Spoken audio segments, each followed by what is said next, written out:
ang GMA Regional TV, One Mindanao. Aniya na ang mga dagkong balita karong adlaw sa One Mindanao. Kanhi opisyal sa Philippine Army nga most wanted sa kasong kidnapping, dakpan sa PNP sa Upol, Misamis Oriental. Davao City Congressman Paulo Duterte gibatikos ang giingong pagsita sa opisyal sa usa ka riders group sa empleyado sa City Transport and Traffic Management Office. Upat ka pulis ug usa ka sibilyan patay human mahulog sa pangpang ang gisakyang patrol car sa Misamis Occidental. Panginabuhi sa mga residente sa Kalamansig, Sultan Kudarat, nagpabiling normal luyo sa mga pagtayog. Residente nga nakasinati sa 1976 Mora Gulf earthquake, misaysay sa iyang kasinatian. Kini ang GMA Regional TV, One Mindanao. Mayong hapon Mindanao, ako si Sara Hilomen Velasco. Usa ka kanhi opisyal sa Philippine Army nga most wanted sa PNP sa kasong kidnapping ang nadakpan sa kapulisan sa Upol, Misamis Oriental. Ani ang dugang detalye? Wala na makapalagpa kining usa ka lalaki human nga na corner kini sa mga operatiba sa Police Regional Office 10 sa Barangay Limunda sa Upol, Misamis Oriental niadtong adlawng Domingo. Sumala sa Pro 10 ang maong suspect national level most wanted sa kasong kidnapping for ransom. Human ini gidagit ang usa ka negosyante sa Manila niadtong tuig 2007. He's known by his alias Teniente Preacher Jacob nga usa kini siya ka former army official no nga adunay ranggo nga second lieutenant and graduate po ni siya sa Scout Ranger course. Usa kini siya sa giakusahan sa pagkidnap sa usa ka Filipino-Pakistani businessman dito sa Makati City niadtong year 2007. Dugang sa Pro 10 nga nagtago-tago ang maong suspect sa bisan asang lugar sa nasod sulod sa 19 katuig. Una nang nadakpan ang unom ka mga kaubanan sa maong suspect sa Makati City ug siya na lang ang nagpabiling gawas nun. Sumala pa nga organisado ang ilang grupo ug sila sab ang responsable sa mga high-value kidnap victims sa National Capital Region. Kining maong grupuha pangayo kini sila og 50 million pesos no sa pinakauna but nahangyo niabot kini og 2 million na lang ang maong biktima naghatag sa maong kantidad nga 2 million pesos. And upon follow up nga operation ang nasikop is katulamang unom nga mga individual nga kauban ni ining maong most wanted person. Duha ka buok niadto ang former member sa Philippine Army, aduna po usa ka membro sa PNP ug adunay tulo ka buok ka mga sibilyan. Sa karon, gitakdang dalhon sa Manila ang maong dinakpan aron mapresenta kini sa Makati Regional Trial Court alang sa pag-atubang sa kasong violation of Article 267 o kidnapping for ransom. Kauban si Makoy Sempron, James Paulo Yap, One Mindanao. Atong sayro ng dugang pang mga balita sa Mindanao, makauban nato si James Paulo Yap live sa Cagayan de Oro City. James? Salamat, Sara. Davao City 1st District Congressman Paulo Duterte gibatikos ang pagbisita ni retired Colonel Bonifacio Busita sa Davao City kalabot sa issue sa modified mufflers. Apan retired Colonel Busita adunay pagpasabot atong sayron sa report ni Jandy Esteban.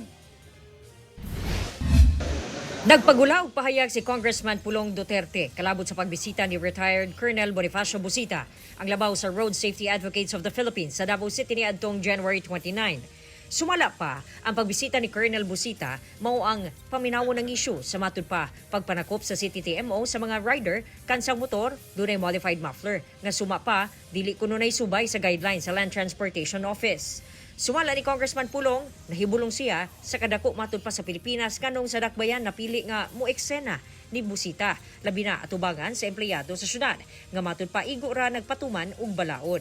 Gihimugatan sa kongresista nga ang mga lider sa syudad gipili sa Dabawenyo butang nga angay respetuhon. Sumala niya tumong sa City Ordinance number 0334-12 o ang Comprehensive Transport and Traffic Code of Davao City mao ang pagbintinar sa kahapsay ug kalinaw lakip na ang regulasyon sa labihang kabanha nga modified exhaust systems o bora-bora pipes. Buot lang daw niini nga mapanalipdan ang komunidad labi na ang mga tiguang ug mga bata nga matulog sa gabi. Kung doon na matulpay usabon sa ordinansa na matulpay saktong proseso pinaagi sa konsultasyon o dialogo. Hinuon abli man daw ang lokal nga paggamhanan sa dialogo ug dili angay iagi sa konfrontasyon ang mga isyu. Apan sa pahayag sa Road Safety Advocates of the Philippines, ilaha matulpang ginarespeto si Congressman Duterte ug ang lokal nga paggamhanan sa Davao City. Apan basin daw sa yup nga impormasyon ang nahatod sa kongresista. Ang duha ka organisasyon nga girepresenta matud pa ni Colonel Busita is the founding chairman nga mao ang Road Safety Advocates of the Philippines ug Rail Service Advocates of the Philippines, rehistrado matud pa sa Securities and Exchange Commission o SEC. Isip advocates, ilaha lang matud pa ang gitubag ang hangyo sa mga nabuenyong riders niadtong January 29. Kalabot sa pagdakop sa mga motorsiklo nga aftermarket ang MAFLER. Isip respeto sa lokal nga paggamhanan sa syudad, nakigalayon matud pa sila sa Office of the City Mayor ug Office of the Vice Mayor alang sa courtesy call. Apan wala matud pa sa opisina ang mga opisyal sumala sa staff. Nasaksihan matud pa sa DILG, representative og pipila ka Dabawenyo riders ang dialogo. Lakip ang duha ka rider nga gidakop tungod aftermarket ang muffler sa ilang motorsiklo. Hapsay og wala matud pay nagkainitay sa maong dialogo. Wala matud pay gisyagitan o gibasto si Colonel Busita nga si bisan kinsang empleyado. Mihangyo sab sila kang Congressman Pulong nga paimbestigahan ang maong impormasyon kung mapamatud-an nga gihimo kini ni Colonel Busita. Siya matud pa mismo ang moatubang sa gisyagitan nga empleyado og mangayo og pasaylo kung do naman. Nasayran sab daw nila nga atol sa maong nga dialogo nga kung aftermarket ang muffler ginadakop, gina-impound ang motor ug ginapamulta ang rider. Hinuon, nagsuwat na matud pa sila og letter para sa LGU lakip ang position paper alang sa nakatakda nga amendment sa ordinansa. Jandy Esteban, One Mindanao. Gilamoy sa kalayo ang gibana-banaang kapingatos ka mga stilt house sa Isabela City, Basilan. Pagsunog og basura, usa sa ginatudlong tinubdan sa sunog. Ang detalye sa report ni Efren Mamak. Makita nining aerial video ang paglamoy sa dakong kalayo sa pipila ka mga stilt house sa gibana-bana ang 2,000 square meter nga luna sa Barangay Diki, Isabela City, Basilan, pasado alas 3 sa hapon adlawng Domingo. Sa laing kuha, makita ang nagkaguliyang nga mga residente gumikan sa sunog. Ang uban, iyahay sa pagsalba sa ilang mga gamit padulong sa mga bakanteng lugar nga layo sa sunog. Taod-taod, gilayon kining girespondihan sa kabomberuhan. Matud sa BFP, paspas mekanit ang kalayo sa gibana-bana ang kapingatos ka mga kabalayan sanglit sagad gama kini sa light materials. Hinuon akong tabang sa BFP ang pagtinabangay sa mga residente pinaagi sa bucket relay system gamit ang tubig mismo sa dagat. Wala kasing hydrant doon sir sa location na yun. Nagbakit nila yung mga tao, pinuno nila ng tubig yung fire truck at saka yun din yung malaking tulong para hindi maubusan ng tubig at saka continuous yung operation. Napakgangra ang sunog guman ang kapin usa ka oras. Wala ray natala nga angol sa itabo. Matod sa BFP, gibana-bana ang moabot sa kapin 520,000 pesos ang danyo sa sunog. Ginasuta pa ang eksaktong ihap sa mga kabanay nga nasunugan kinsa mihiklin sa evacuation site sa syudad. Gilayon kining gitagad sa LGU pinaagi sa paghatag og nilutong pagkaon, family food packs, lakip serbisyong medikal. Sumala pa, dunay nagsunog og basura una nahitabo ang sunog apan ginaimbestigahan pa kini sa BFP. Yung iba sabi nila may sunog ng mga basura, mag-relay na lang kami doon sa kung ano yung investigation na gagawin ng fire arson investigation ng Isabela Project. Padayon ang BFP sa pag-awhag sa katawhan kalabot fire safety sama sa paglikay sa overloading sa kuryente ug pagluto sa kusina nga mapasagdan. Bantayan sab ang mga bata aron dili magdula og lighter ug posporo. Kauban si Gary Balantay, Efren Mamak. One Mindanao. Alang sa mga motorista, pa-full tank na daan karon kay usbaw sa presyo sa lana na sab ang musugat kaninyo karong semanaha nga moabot sa kapin piso kada litro. Musugat sa mga motoristang nagagamit og gasolina ang piso ug 20 centavos kada litro nga usbaw sa presyo. Samtang musaka ang presyo sa diesel ug kerosene og 60 centavos kada litro. Kini ang ikaunom nga semanang sagunsong taas presyo sa gasolina. Samtang ikawalo nga semana nga sagunsong usbaw sab sa presyo sa diesel ug kerosene. Sumala sa Department of Energy Oil Industry Management Bureau ang usbaw sa presyo sa lana tungod sa risgo nga maputol ang supply pinaagi sa Strait of Hormuz ug ang kabalaka sa gingong nuclear talks sa Iran. Na-recover na ang lawas sa Dabuenyong kadete nga krus sa naunlod nga barko nga MV Tricia Kirsten 3 sa Basilan. Gikumpirma sa amahan ngadto sa GMA Regional TV1 Mindanao nga usa sa tulo ka nakita niadtong adlong Domingo sa diving site sa Balok-Balok sa Basilan ang patayng lawas ni Cadet Dave Kyle Punsalang. Sumala sa Basilan PD RRMO, duha ka mga babae ug usa ka lalaki nga nakasuot og blue coverall, safety shoes ug wristwatch ang na-recover. Kay numduman nga nakapadala pa og mensahe si Cadet Dave Kyle sa group chat sa ilang pamilya nga nagpakitabang kay nagtakilid na ang maong barko. Sukad niadto wala na siya makontak pa sa kabanay hangtod na balitaan na lang nga naunlod ang barko niadtong January 26. Sa ulahing datos miabot na sa 58 ang namatay sa pagkaunlod sa MV Tricia Kirsten 3 sa Balok-Balok Island sa Basilan. Magpadayon ang diving operation sa mga otoridad alang sa mga nahibilin pa nga missing. Kini ang GMA Regional TV, 1 Mindanao. Karong bispera sa Chinese New Year, halino na sab ang tradisyonal nga pagkaon sama sa tikoy sa Filipino-Chinese community sa Davao City. Ang mga katikaran sa pagsaulog sa Chinese New Year sa Davao City, atong sayron sa live report ni Argil Relator. Argil! Sara, ubay-ubay gayud yung mga tikoy ang giandam sa bakery sa Davao City karong besperas sa Chinese New Year. Sanit ubay-ubay sab kanila o sa mga nabawayan yung Filipino Chinese community ang nag-order kanila. Nagasimbolo matod pa ang tikoy o ingon pa ang fortune cake no sa unity o sa grasya sa matag pamilya. Hastang bisiha sa mga personahe ni ining iladong bakery sa Davao City karong bisperas sa Chinese New Year. Giandam nila ang mga order nga tikoy o fortune cake. Sama sa naandan, pre-ordered na ang ilang stocks sa tikoy. Alang sa mga walk-in sa ilang tindahan, assorted tikoy na lang ang ilang mahatag. Ang halinon nga tikoy nga dunay peanut, tag 45 pesos matag usa o 2,250 pesos ang usa ka box nga dunay 50 ka buok. Duna say naka-plastic container nga tag 200 pesos, lakip ang assorted tikoy. Ang dagko nga fortune cake, tag 480 pesos. Karong adlaw, gi-claim na ang orders. Panalong life, isa para gwapong inyong pan sa 2026 sa lubong good health and more tas-tas sa kinabuhi o may panginabuhi. Dili lamang ang dunay dugong Chinese ang nagapalit og tikoy, lakip na sab ang mga Pilipino. Sama na lang ni Ann nga naanda na sab nga magpalit og tikoy matag Chinese New Year. Lami man isa pod tradisyon dugay na gid dire nagabaligya. Gamay pa jud ko.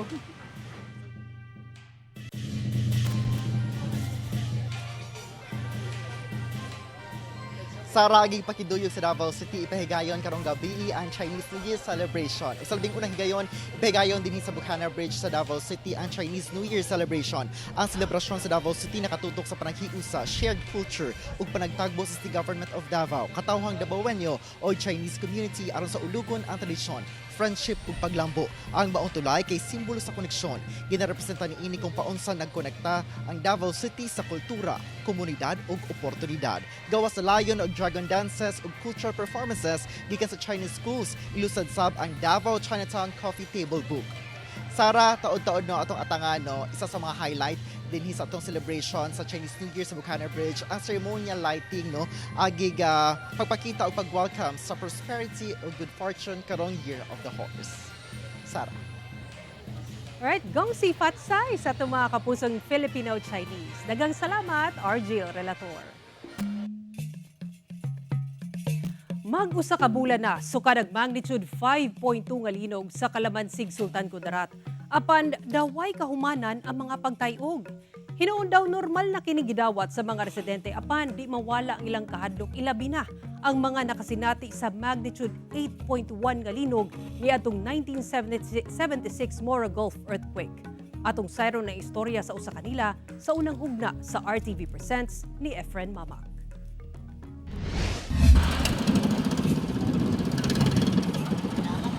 Kini ang normal nga dagan sa mga residente sa Kalamansig, Sultan Kudarat. Gikan sa mga klase-klaseng panginabuhian, sama sa pagpanagat, pagpamaligya og isda. Mga estudyante nga manungha. Apan luyo ni ini,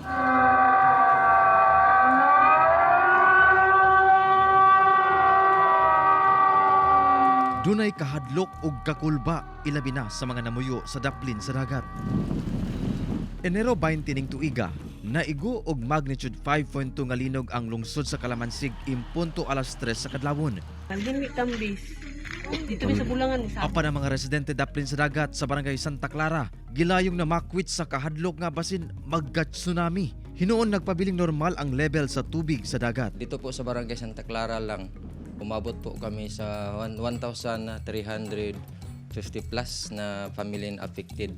Kasi si barangay Santa Clara kasi is coastal barangay po talaga. Apan wa na human ang mga pagtayog. Halos kada 5 ka minuto, dunay pagtayog, mga aftershock.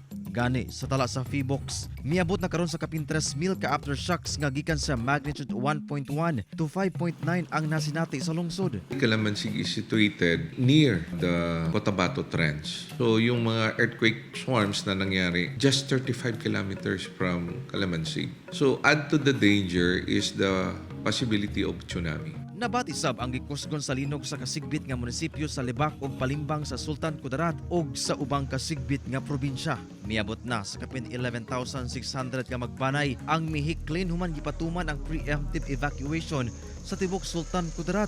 Kapin 7,000 niini gikan sa Kalamansig. Ang uban sa kilid sa kalsada nga nagmuntar og tent ug nangatulog sa kahadlok sa epekto sa linog.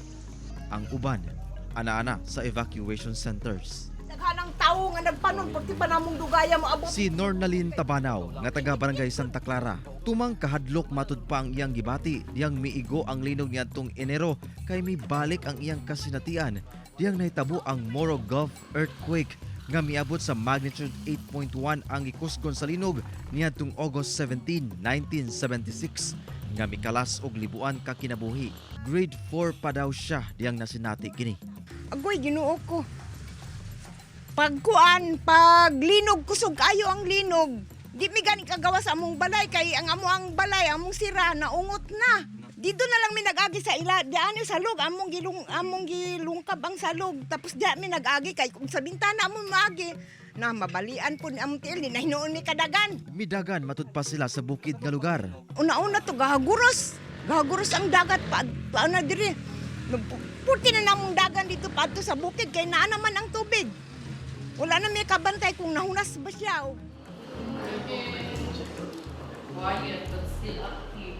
Matag karon og unya, makasinati gihapon og aftershock sa Kalamansig Sultan Kudarat, mag-usa ka bulan na ang milabay. Ang mga pangutana karon sa katawhan, do na ba kini kahumanan? Mas kinahanglan ba ang hugot nga pagpangandam? Ngano kini natibo human ang 5 ka dekada? Kana ang atong siron sa ikaduhang hugna niining RTV Presents. Kauban si Gary Balantay, Efren Mamak, 1 Mindanao. Upat ka pulis ug usa ka sibilyan ang patay human nahulog sa pangpang ang ilang gisakyang patrol car sa Misamis Occidental. Laing limasab ang samdan sa maong aksidente. Nasayran nga gikan nag-site inspection ang grupo alang sa ipahigayong national pageant. Ani ang report ni Cyril Chavez.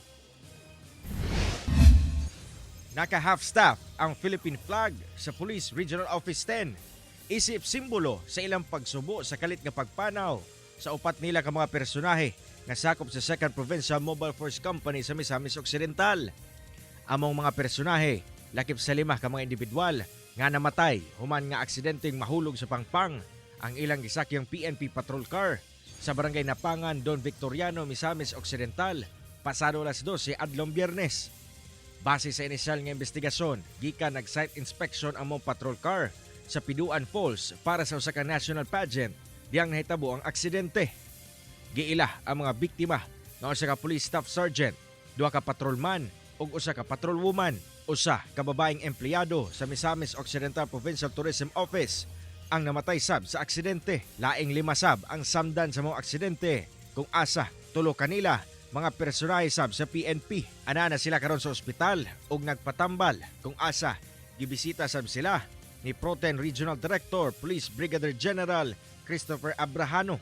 og naghatag og hinabang. Mapasalamaton kita kay stable ang kondisyon sa 5 ka buok, no, including ni ana ang katong 3 ka buok ka mga PNP personnel nato. Padayon pa sabang investigasyon sa tinubdan sa maong aksidente. Wala sa foul play nga nakita ang PNP sa maong insidente. Dako nga butang nga atong makita kung unsay cause ni ana so that we can come up with measures, no, puhon-puhon para ma-prevent kining sa mga insidente. Ang mga patayng lawas sa mga biktima usa-usa na nga gihaya sa mga panimalay sa mga biktima. Kauban si Makoy Sempron, Cyril Chavez. 1 Mindanao. Gipaila-ila na ang 20 ka mga kandidata sa Mutya ng Davao 2026. Atong sayron sa report ni John D. Esteban. 20 ka, ganda bawenya ang magtigi alang sa Mutya ng Davao 2026. Sila ang kandidata gikan sa lain-laing barangay sa Davao City. Kinsa gipaila-ila ato sa official sashing o press presentation adlong Domingo, February 15. Sila ang mga pambato gikan sa Barangay Matina Crossing, Barangay 76A, Bunawan Proper, Pampanga, Maa, Kalinan, Lubugan, Bago Galiera, Bago Aplaya, Barangay Alfonso Angliongto Sr., Katalunan Grande, Indangan, Kabantian, Takunan, Maa, Talumo Proper, Barangay Talumo, laing pambato gikan Talumo Proper, Barangay Buhangin, ug Barangay 76A. Kadaghanan sa mga kandidata profesional ug pipila mga estudyante kinsa dunay nagkaraiyang advokasya. Sumala sa City Tourism Operations Office, gawas sa kaanyag, ginalantaw nga dunay commitment, kaalam ug kapasidad nga mangulo ang piliong Mutya ng Davao 2026. It's not in the physical side but also their commitment and their passion to lead our city po. Ang Mutya ng Davao mao ang usa sa mga highlight events sa kasaulugan sa 89th araw ng Davao karong Marso. Ang Grand Coronation Night ipahigayon sa Marso 20 sa University of Southeastern Philippines Gymnasium sa Obrero ning syudad. Kauban si Bebot Cajes sa kamera, John D. Esteban. 1 Mindanao. 7 ka bagong police stations ug Second City Mobile Force Company sa Davao City giila sa ilang kalampusan sa performance governance system. Ani ang report ni Argil Relator. 7 ka mga bag-ong natukod nga police station sa Davao City nga mao ang Ecoland, Maa, Balyok, Bahada, Eden, Los Amigos ug Mandog ug ang Second City Mobile Force Company ang giila ug gipasidunggan alang sa ilang mahinungdanon nga kontribusyon sa police transformation ug organization development. Kini ato sa paghatag sa maong stations ug initiated compliance ug proficiency status ubo sa performance governance system o PGS. Ang Mandog Police Station ug Second CMFC nakadawat sab og Silver Eagle Award alang sa ilang exemplary performance ratings ug malampusong pagkumpleto sa tanang validation requirements. Ang PGS usa ka strategy management system nga gimugna alang sa mga pampublikong institusyon sa Pilipinas.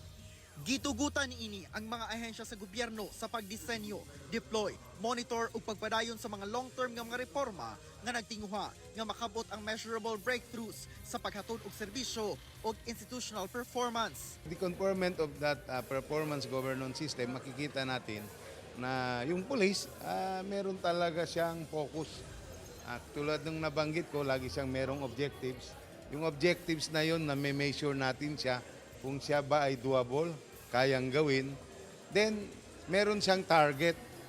Giilasab ang kontribusyon sa mga komunidad sa pagtuman sa DCPO sa ilang tahas. Busa, gihatagan sab og pasidungog ang numbered station advisory groups for police transformation and development. Doon papasok yung initiatives. Initiative in terms of what? Yung hingin niya yung support ng stakeholders tulad ng barangay officials, yung mga businesses na present doon sa kanilang bawat AOR, or yung local government na dito sa atin sa DCPO, alam naman natin ang local government ng Davao City through the leadership of ating Mayor Sebastian Baste, Zimmerman Duterte, na patuloy yung pagtulong niya sa amin. Nagpabiling marasigon ang DCPO sa pagsuporta sa mga lakang subay sa PNP Patrol Plan 2030. Kauban si Melchor Awing sa kamera. Ako si Orgil Relator. 1 Mindanao. Giproseso na sa otoridad ang application for amnesty sa kapin gatos ka mga kanhi rebelde nga dunay mga daang kaso sa Kalamansig, Sultan Kudarat. LGU gilaraw ang pagtabang sa mga bibalik sa sabakan sa gobyerno pinaagi sa coffee farming. Ang detalye sa report ni Efren Mama. Gilayong giakomodar sa otoridad ang pagproseso sa application for amnesty sa 133 ka mga kanhi rebelde gikan sa 8 ka barangay sa lungsod sa Kalamansig, Sultan Kudarat. Gipaygayon kini sa Municipal Hall sa maong lungsod nga nagsugod adlawng Miyerkules. Gipangunahan kini sa Local Amnesty Board sa Mindanao, kasundaluhan ug kapulisan, LGU ug representative sa Office of the Presidential Advisor on Peace, Reconciliation and Unity CON OPAPRO. Sa amnesty sir, kaning nag-apply karon sir, so naka-surrender naman ni sila na ay nanay mga kaso. So karon ang ginakuha nato dito para nga malimpyo na sila. Aminado ang LGU sa Kalamansig nga problema pagyapon ang insurgency sa lungsod. Doon na pa'y mga rebelde ang namuyo sa mga bukirong bahin sa lugar. Busa padayon ang ilang negosyasyon ni ini alang sa peace building. Insurgency is not military problem. It is an economic and social injustice problem. Isip usa sa paagi aron mabatukan ang ingong social injustices ug poverty. Gilaraw sa lokal nga panggamhanan ang giingong kape para sa kapayapaan. Yung kapayapaan ko, ang aking kasi ngayon, magtatayo sila ng nursery, bibilhin natin yung bawat seedling na ipoproduce nila at itatanim sa sarili nilang lupa. Tapos bibigyan ka namin ng abono ng 3 taon. After 3 years, mabuhay ka na.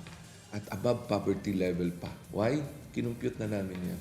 Dugang sa LGU, target beneficiary sa mong coffee farming program ang mga daan ng kahibalo ni ini. Sa kasamtangan, dunay 8,000 ka hektarya sa yuta nga gitamnan og kape sa lungsod. Target ni ini nga mamahimong 10,000 hectares sa sulod sa 6 ka tuig. Kauban si Gary Balantay, Efren Mamak. 1 Mindanao.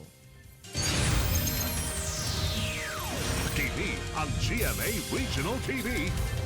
1 Mindanao.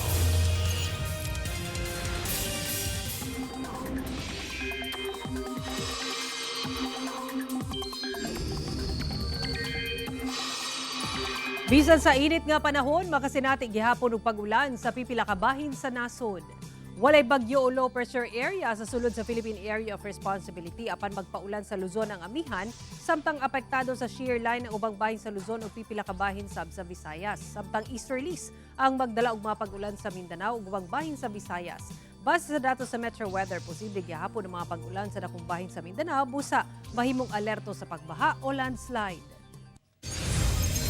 Nagpabiling suliran sa mga opisina sa gobyerno ang data breach o hacking sa mga sistema.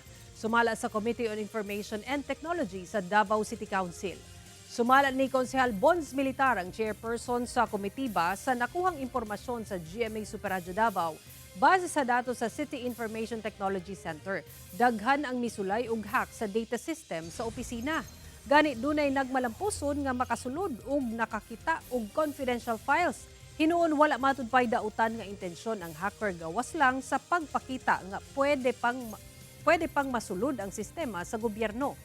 Giklaro sab sa konsehal nga human ang pagsulay og hack, dali nga gi-shutdown sa City Information Technology Center ang website. Tuon niini nang hinaot si konsehal militar nga maaprubahan ang laraw nga Davao City Data Center nga mo'y mahimong responsable sa mga data sa tanang opisina sa gobyerno aron mapalig-on ang proteksyon ug malikayan ang mga susamang insidente. Sa karon anaa pa sa committee level ang sugyot o ginatun-an pa ang lokasyon sa pasilidad ug ang pondo niini. Ug mao kato ang mga ulahing balita sa Mindanao karong adlaw. Mamahimo ninyo kining makita pag-usab pinaagi sa pagbisita sa official website sa GMA Regional TV o bisitahan ang among official YouTube channel o i-click ang subscribe button para sa pinakaulahing balita. Daghang salamat sa atong mga kapuso sa Mindanao nga nagalantaw kanamo ug sa atong mga kapuso abroad. Padayo lang sa pagtutok sa mga lokal nga balita matag adlaw tungod sa GMA Regional TV, Local News Matters. Kami ang GMA Regional TV 1 Mindanao. Tibok persa para sa mas dakong misyon. ug masalapad nga pagserbisyo sa nasod. Gong si Fatsay sa ato mga kapusong Filipino-Chinese.